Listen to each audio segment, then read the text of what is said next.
Hi all, welcome back. In this part, we will do the pair of straight lines and also learn the various degrees of equation, because till now we have just seen the linear degree, and in this part we'll first time encounter the second degree equation. So get into this, and to understand what do we mean by second degree equation and its various parts, let's start with the topic. Pair of straight lines. The general equation of second degree ax squared plus 2hxy plus by squared plus 2gx plus 2fy plus c equals to 0 represents a pair of straight lines. But doing all this jugglery, we must first understand what is a pair of straight line, right? Pair of straight line is nothing but L1 into L2 and L1 and L2 being two straight lines.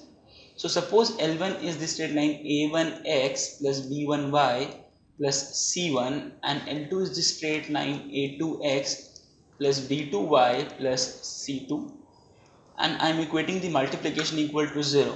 See, if I'll open these brackets, I'll get different kind of terms, and that will be x square, y square, xy, x, y, and the constant part.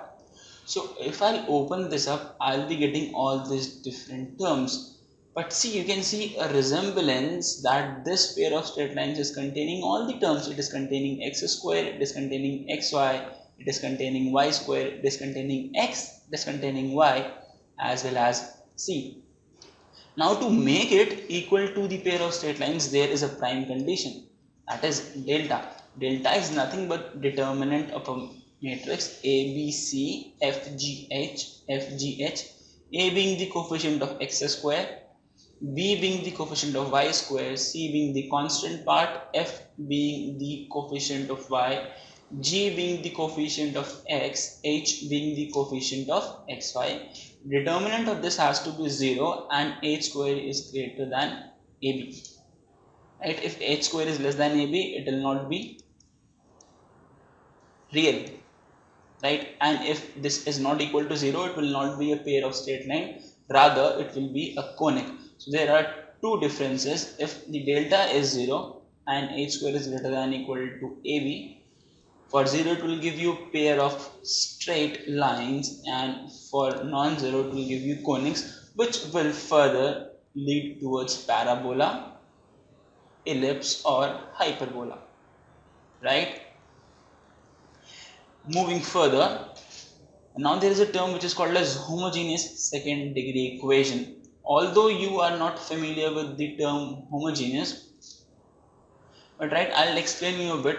What is homogeneous? Homogeneous is a kind of equation in which you can represent the equation in terms of variable either x by y or y by x.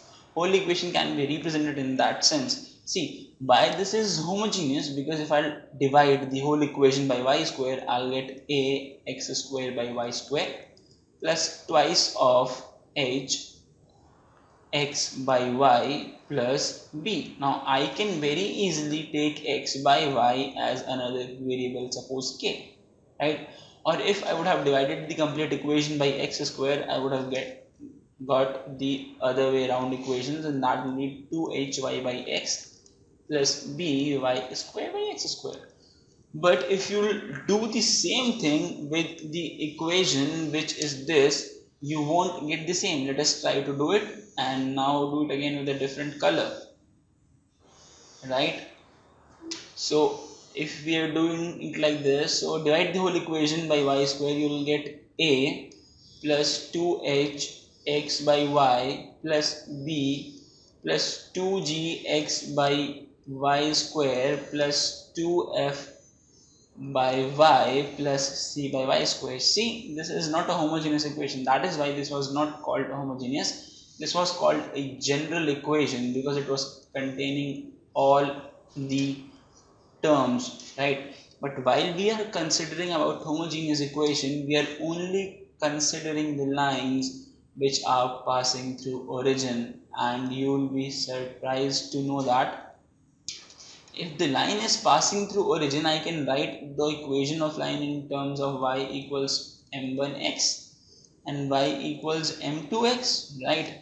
Now the pair of straight line was nothing but L1 into L2, so y minus m1x into y minus m2x will be equal to 0. So now if you will multiply, you will only get y square x square and the coefficient for x, y. So the homogeneous second degree equation is this, and it is being formed by this. Now if I have multiplied and opened this up, y square minus m1 plus m2xy plus m1 m2x square, this is the final result, and this is equal to y square plus 2h by b xy, and there is a term which is missing over here, that will be equal to a by b. Now I have to do the comparison because these two equations are same. So after doing the comparison, what I can get, I'll get m1 plus m2 to be equal to minus 2h by b.